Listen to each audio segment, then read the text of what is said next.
विदर्भ न्यूजची विशेष बातमी। अमरावती जिल्हा परिषदेचे विश्रामगृह बनले आहे का अवैध व्यवसायांचे माहेरघर।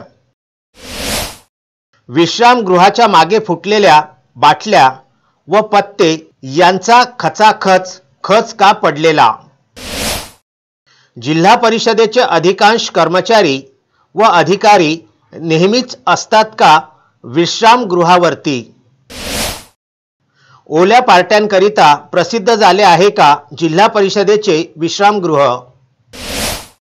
जिल्हा परिषदेचे कार्यकारी अभियंता व मुख्य कार्यकारी अधिकारी लक्ष देतील का। अमरावती येथील मालटेकडीच्या बाजूच्या परिसरामध्ये असलेले जिल्हा परिषदेचे विश्रामगृह म्हणजे अवैध व्यवसायांचा अड्डा बनले असल्याची चर्चा दिसून येते आहे। जिल्हा परिषदेचे अधिकांश कर्मचारी व अधिकारी यांची दिवसभर या विश्रामगृहावरती सतत ये जा सुरू असते, तर काही दिवसभर रिकामटेकडे टोळके सुद्धा येथे बसलेले आढळून आलेले आहेत। जिल्हा परिषदेमधून सेवानिवृत्त झालेले अनेक कर्मचारी सुद्धा येथेच बसण्यासाठी का येत असतात हा नेमका यक्ष प्रश्न आहे। विदर्भ न्यूजच्या चमूने प्रत्यक्ष जाऊन त्या भागाची पाहणी केली असता विश्रामगृहाच्या मागच्या बाजूला असलेल्या खिडक्यांमधून बाहेर फेकण्यात आलेल्या वेगवेगळ्या मद्याच्या बाटल्या, पत्ते खेळत असताना लिहिण्यात आलेले फाडून फेकलेले कागद इत्यादींचा खचच आढळून आला।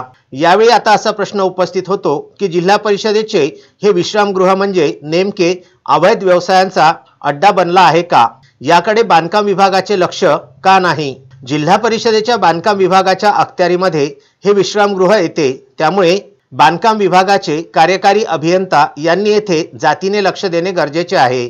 विश्रामगृहामध्ये दररोज किती लोक येतात आणि किती जातात याची साधी नोंदवही सुद्धा येथे दिसून येत नाही। अनेक बड्या नेत्यांच्या व अधिकाऱ्यांच्या भ्रमणध्वनीवरून आलेल्या फोन कॉल यावरच हे विश्रामगृह आरक्षित होताना बहुतांशी दिसून आलेले आहे। नेमक्या कामाच्या व्यक्ती जेव्हा बाहेर गावावरून विश्रामगृहामध्ये वास्तव्यासाठी येत असतात त्यावेळी त्यांनी पत्र आणणे गरजेचे आहे आणि त्या पत्रावरच त्यांना आरक्षण मिळणे हे सुद्धा गरजेचे आहे, मात्र असे होताना दिसून येत नाही। अमरावती जिल्ह्यातल्या अनेक बड्या नेत्यांच्या व त्यांच्या सचिवांच्या फोन कॉलवरूनच हे विश्रामगृह बहुतांशी आरक्षित होताना दिसत आहे।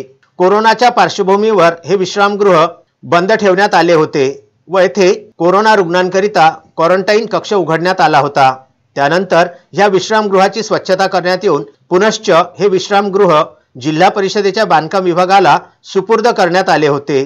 तेव्हापासून या विश्रामगृहाची अवस्था आजतागायत तरी फक्त अधिकारी, कर्मचारी, नेते आणि नेत्यांच्या जवळीक असलेल्या लोकांकरिताच होत असल्याचे प्रत्यक्षदर्शनी दिसून येत आहे। जिल्हा परिषदेच्या बांधकाम विभागाने याबाबत खंबीर पाऊल उचलणे गरजेचे राहणार आहे। जिल्हा परिषदेच्या मुख्य कार्यकारी अधिकारी संजिता मोहपात्रा यांनी सुद्धा या बाबीची दखल घेणे गरजेचे आहे।